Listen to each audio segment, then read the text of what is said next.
nerede? Oğlum ben sana demiştim. Cıbıldak kafamı düşle. Çantamın haline bak.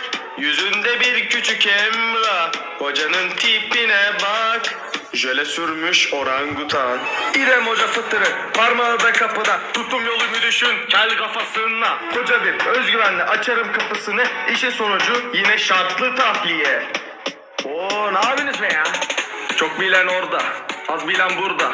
Aklımda tek şey nasıl bir ortam. Yakından gelir cırtlak bir sesle. Sürekli ağlayan sümüklü selpak. Koca günüm vardı, o da geçti bomboş. Buradan çıkmak istedim, koca oldu pillizon. Hiç de durmaz çenesi, delinin ta kendisi. Ya ömrümüz bitecek ya da şu anki ders.